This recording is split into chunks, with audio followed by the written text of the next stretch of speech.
Welcome to Not This, Not That, where we push our boundaries of understanding and perception. I am your host, Rev Patricia, and I invite you to join me as we open to the possibility that things may not be exactly as you believe, as you've been told, that there could be more, that in our collective consciousness is the potential for the all. You can find Not This, Not That on the Sacred Stories podcast, on sacredstoriesmedia.com, and on iTunes and all streaming services. Click to subscribe and join us each show. Today we are expanding our boundaries of understanding on the topic of what women really want when it comes to aligning with their own consciousness with Judy Goss and Kristin West, hosts of the popular radio show aptly named What Women Want. Now, Judy Goss is a TV personality and radio show host who interviews A-list celebrities, hosts her own shows, and works as a TV correspondent and contributor all across the country. She is currently the radio host of What Women Want with over 1 million downloads, a regular contributor on Fox New York and NBC Connecticut, and a published author of St. Martin's Press. Judy is also an entrepreneur who founded the nationally acclaimed networking organization What Women Want Networking, with several chapters across the country and an annual National Women's Conference. Kristin West is an award-winning actress, producer, and screenwriter. Her performances have garnered international attention with screenings at many esteemed festivals all over the world, including the Festival of Cannes. West has been on the jury of prestigious film festivals, moderated and spoken on many panels, and has acted as a mentor to many up-and-coming actors, writers, and filmmakers. West has had several appearances on the small screen as well. In addition to her successful film and TV career, West can be heard along with co-host Judy Goss on What Women Want Talk Radio. So it's my pleasure to say welcome Judy Goss and Kristin West to Not This, Not That. Thank you, Patricia. Thank you so much. So I'm excited to have this conversation because, many people talk about, what women want, right? We talk about higher consciousness. We talk about the return of the sacred feminine and, the women's voice and really kind of standing in their own divine essence in this world. And so there's a lot of opinions. There's a lot of conversations around that. But I feel like you two especially are especially able to have this conversation because of the innumerable number of women and shows that you've hosted, and Judy with your What Women Want networking organization. Thank you. And, it's just so funny because the careers we chose, I feel like, also add to that. We're walking the line of reality and extreme creativity, both Kristin and I all the time. So talk about not this, not that.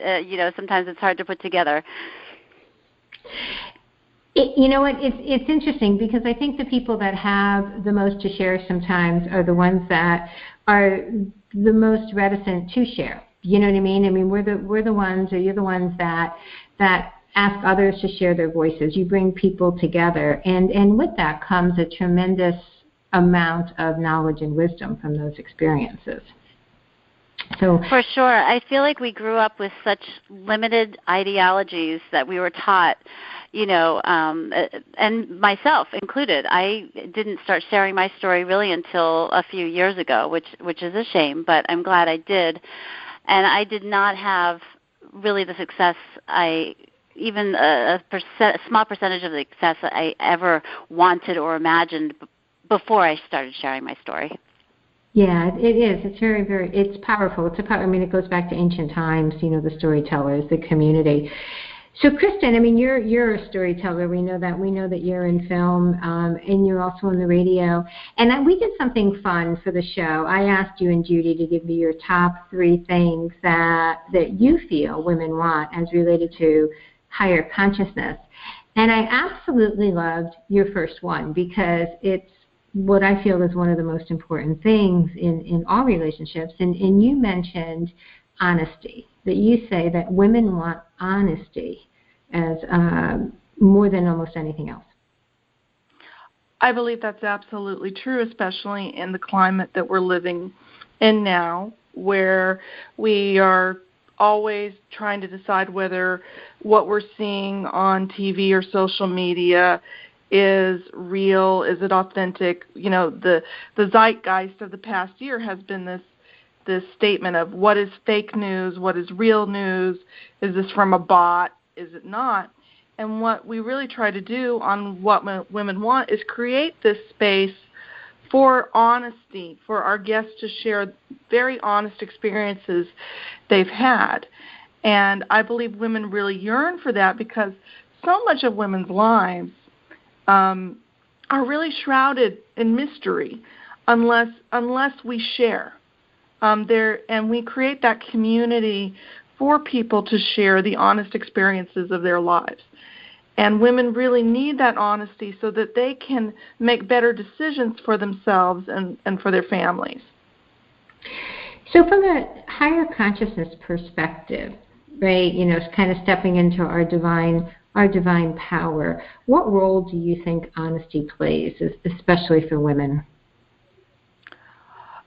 Well, I think honesty is intensely liberating. If you're having to hide parts of yourself or shield or guard parts of your experience, or you can't express a part of yourself that deeply needs to be expressed, you hold that inside, and it's a limiting belief. And we create these limiting beliefs because we have to uphold an image of ourselves that's not authentic or that we can never meet. And so many of our guests talk about being authentic as well, and what that means to them and how they pursued a radically different path in life because they chose the path of authenticity. Mm. Another thing that you mentioned, Kristin, and I'm going to ask Judy this question, but both of you have already brought it up, is another thing that women want, really truly want, is community. Now, Judy, for years, one of my first interactions with you was through your What Women Want networking organization, which is phenomenal and is around the country. Thank you. So what do you think, what role does community play for women, and how does it help them, again, step into that higher level of consciousness, their divine power? Well, when I first started the company 8 years ago, the motto actually came first to me before the concept of networking and community did. And the first word in my motto is connect. So it's connect, encourage, and inspire. And I feel that the catalyst for growing starts with that connection with yourself first, and then it blossoms through you, comes from the inside and goes to the outside. And when you start connecting with other people, not just women, but other people, you start evolving as a more, I would say, substantial person with more complex ideologies and more openness and more gratitude for life. I've always felt like the best way for us to learn was to, and we're talking about stories earlier, was to really learn from other people's stories and how they, got through life and how they, jumped over the hurdles of their adversities and really plowed through the situations that they've been in. Because we all have ups and downs. I at one point thought, why do we have to? I bet I could live life and just keep having positive, experiences and really going through life. I bet you I could get on that level, that high vibe, where I don't really experience any adversities or anything like that. That's negative, but that's not true. There's ups and downs, and that connection, with and through people really raises our consciousnesses to a higher level where we can have a higher understanding and we can just learn more and more. And I really feel like that's one of the main keys to evolving to become a better person. I love that. I love that insight into how the relationships with others can help us evolve to the next level. Kristin, can you share your thoughts on this and the importance of community for women especially? Of course, community is very close to the word common. And we sort of get into the trap of thinking that we don't have much in common with anybody else, or that our pain or our obstacles are unique to us. Now, in the way they play out in our lives, the circumstances, the who, what, when, and where, yes, are unique to us. But many women share similar themes in their lives. And that's one of the things our show does, is it builds a community around the idea that we all suffer variations of the same thing. We also have variations of the same joy. And that's one thing that our show really brings out when women share their stories on our show. And community is so important because there is so much that can divide us today. Race, religion, all sorts of things can divide us. And what inevitably that does is when we're divided like that, we can't move forward. And we certainly can't move together. And so I think the show has a function of building community in a really wonderful way, where women come together based on their betterment, the improvement of their lives, and not just in an economic way, but also in a spiritual and emotional way as well. And Chris, I don't know if you realize, Patricia, but Kristin and I met on our show.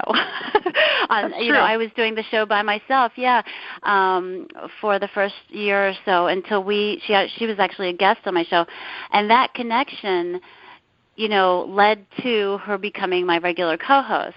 So, but if I wasn't open to that, it never would have happened. And I'm so grateful and happy that it did, because the show is doing better than ever with her being on it. So it's just, you really have to stay open for that. Yeah, so I appreciate you bringing that up, because I do know that Kristin, you did join Judy on the show, recently, and I found it interesting when I first saw that you had brought on a co-host, Judy, but it's such a beautiful statement to the power of community and the openness to really serving the highest and greatest. What is best for the show, what is best for the community of listeners. You're a conduit, Judy, and now Kristin, to bringing this information and this joy and this knowledge to others. It's certainly an honor for me to be on What Women Want, and I was flabbergasted. Judy asked me personally. I was like, "What? Me? Radio?" But it's been an amazing adventure, and I have to say, as a testament to Judy and a testament to the power of women opening doors for other women, Judy has given me so many opportunities to talk to great people like you. We had Leslie Zemeckis on just last night. We've had Emmy winners. We've had Grammy winners. There are so many opportunities I've had in life, and going to the wonderful conference that Judy puts on, that I would not have had if Judy had not, first of all, opened the door for another woman and really mentored me and showed me how to do this. Because you're not born just being, on the radio. There's a learning curve, and Judy has been the most wonderful and patient mentor that you could ever desire. And also just this wonderful community of supportive women she's created around the show and continues to create is amazing. So I owe Judy a debt of gratitude. Mm. Oh, thank you, Kristin. That's sweet. So let's talk about the return of the feminine, right? Because, Judy, one of the things that you listed when I asked for the top 3 was women's ability, right? No, women's ability to achieve greatness, to understand how other people achieve greatness, so they can, learn from them. Which, Kristin, what you just said actually it's a testament to that. But I want to take it kind of to the level of the return of the feminine, right? So if we go back into, through history, people will tell you that there was the matriarchal societies of the goddesses and the more earth-centered communities, and for the past 2,000 years we had the patriarchy, right, or the male energy that dominated the past 2,000 years. But what people were seeing and really feeling, and many people calling it, this awakening that so many of us are having, is the return of the feminine to join with the masculine. It's the balance, it's that sacred union or marriage. And in that, I see women really, really stepping more into what I've referred to as their divine power, right? Their sacred essence, in modern times. And Judy, so I was thrilled when I saw that was something you listed as what you feel women want, is the ability to learn and know and see how other people achieve greatness or success so they can also. So my question to both of you, and I'll start with Judy, my question to both of you is kind of speak to that. Speak to that even as a woman, that feeling of kind of that returning into the divine feminine or sacred feminine power, increasing or kind of coming back in modern years. I love that you're asking me this on the first day of International Women's History Month. Because it's such a timely topic. And with the whole Me Too movement and the women's marches that have been happening around the world, and the women rising up and realizing that their voices can and will be heard, it really is a very exciting time. And we were just talking about this last night on the radio show with Leslie Zemeckis, and she has typically written about the turn of the century era, about burlesque dancers, and she has a new movie out called Mabel Tiger Trainer, and this woman was the first female tiger trainer, and again, this took place in the early 1900s. And I said, Leslie, did you? I asked her if she considered herself a visionary. She said no, which I figured she would because visionaries usually don't. And I said, well, it's funny because, we're coming up on International Women's History Month, and I don't know if you realize that all of the women she's written about, probably about a half a dozen women, with award-winning documentaries, movies, and books. And I said, they all take place, at the turn of the century, the early 1900s, right? I said, well, it's funny because International Women's History Month can be traced back to 1911 when it first started. And she just went, so I feel like this is not just a conscious uprising. There's a definite subconscious and feeling and almost like a spiritual movement that women are sensing. And it's not just about the marches and about what we're doing on a day-to-day basis, but there is absolutely a wave that women are, globbing onto as a united feeling. And it's just so empowering when, when I realized that parallel with Leslie last night, I thought, oh, this really is happening. We're not just making it happen, but it's happening, with or without us. So it's just wonderful to see. Thank you, Kristin. What would you like to add? I would say that women are shedding binary thinking that doesn't serve them anymore. For the past, at least, hundreds of years, we've had this binary thinking, light versus dark, masculine versus feminine, good versus bad. And women are not accepting those binaries anymore because they're so limiting and so stifling. And I think women are in a place now where they're thinking expansively. And especially if you think about what the ideal woman was 50 years ago. Or 60 years ago, don't raise your voice, don't show anger, play dumb, don't challenge a man in public. I mean, we could go on and on and on and on and on. But I think women, especially with the Women's March and the women's movement and Time's Up and Me Too, are embracing really, getting into deep goddess speak here. I mean, they're embracing that Kali energy, that righteous anger, that wisdom goddess that pushes us to move in radically different directions. And I would also say one of the traps of this in this particular cultural and spiritual moment, I think, is that we cannot leave people behind who are trans or don't fit into heteronormative narrative structures as well. We can't leave our LGBT community behind either, because that any sort of threat to women also sort of bubbles onto them in a way, because, you know, when we think in binaries, like we've been so conditioned to do, we limit ourselves from discussing and embracing and exploring the lives of people that have lifestyles that we may not necessarily fully understand. So I think it is a profound cultural moment for several different communities, as well as women.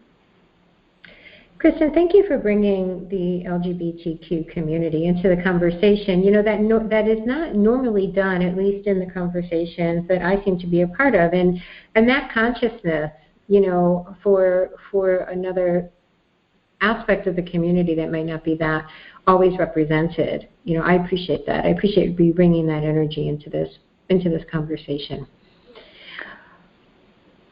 Well, I think it's important because, you know, one of the things, you know, especially if you're in a situation where and it's playing out in really, I'm like bubbling over with emotion right now, but it's playing out in very particular ways in the public consciousness with the bathroom bills and you know, whether or not the kids in school have to go to the bathroom that they were born and gender identified with, or if they are supposed to go to a different bathroom. I mean, these are real things what is a woman? See, what it all kind of goes around to is, what is a woman and what is her place in the world? Does she have a defined place?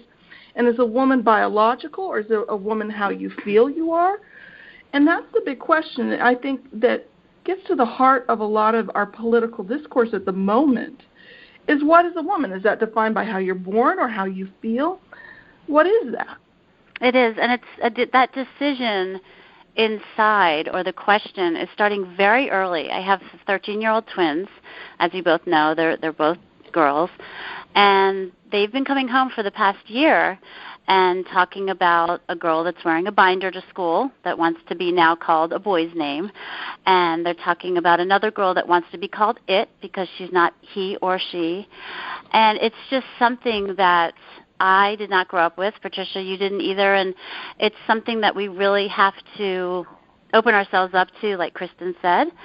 And I feel that since the women's movement is stronger than ever, that lends to the ability to turn to these women, these young women, these girls, and say, yes, you do have a choice. Yes, go ahead and explore, and yes, we accept you. I don't mean to put down men. I'm not you know, against men in any way, but I do feel like that the whole women's wave and women's movement now is opening that acceptance up. Yeah, absolutely. You know, and again, I want to thank you both, because the conversation, you know, from a highly conscious or spiritual conversation about the male and the female energies, it really isn't gender specific. And any conversation that's right around consciousness, yeah, it really is. It is not the human male or female archetype. Well, the first time I had a coach to bring that up, Patricia, it's funny because she said something about, well, that's your male energy. And I said, what? I'm sorry? What are you talking about? I thought this was all about feminine energy. And then she explained to me that, oh, yeah, you're actually made up of male and female energy. So that was a few years ago. I discovered, wow, there is a little man inside me. Yeah, well, it's the balance, right? It's the balance. That's that's the union. That's kind of where all the juice is. So female, from the perspective of being the creator, the birther, the mother, from the sense of creation, and male energy being, you know, the part that takes action, right? You know, so there's I mean, that's a very simplistic view of it, but I think it's appropriate in this conversation to then, we're going to go back to the human females in just a second, but even the title of your show brings that into it. Yeah, absolutely. And that's really what this union, this sacred union, this next 2,000-year cycle, from a spiritual perspective or higher consciousness perspective is understanding, not identifying with the roles or the gender identities, as Kristin said, that we were born into so strongly. So ladies, before we go, I do want to make this a little personal, because I think that's always so interesting. And the two of you are very, very intelligent, very accomplished, very conscious, courageous women. And so I know myself, as everyone listening, is going to want to know, and I'll start with Kristin this time. Personally, Kristin West, what do you want most of everything? What's your heart yearning for? Sanity. Sanity. I think there's so much incoherence in the world, and I think we have, we were talking about having so much in common. We do, as human beings, have so much in common. We eat, we breathe, we go to the bathroom, we die. And most of us pay taxes. We have at least 5 things in common. I think so many people are struggling with trying to find a meaningful life in so much noise and so much dross that we have to cull through on a day-to-day basis. So I know I'm being a little cheeky about this as well, but I will say peace of mind is ultimately what I'm driving at. Is, this morning, first thing, 5:30 a.m., I turn on the television. I'm looking at Morning Joe, and I see Vladimir Putin has supposedly a missile that can penetrate the U.S. missile shield. And the idea that there are so many people in the higher consciousness community, and so many people who are not quite, to use the common vernacular, woke yet. And we need to get and foster, and everybody needs to foster peace of mind, and not just peace of mind, peace of heart, so that we don't propel ourselves towards our own apocalypse. That's what I really want for everybody and every living creature on this planet. That's what I want. I'll say hear to that, and for sure,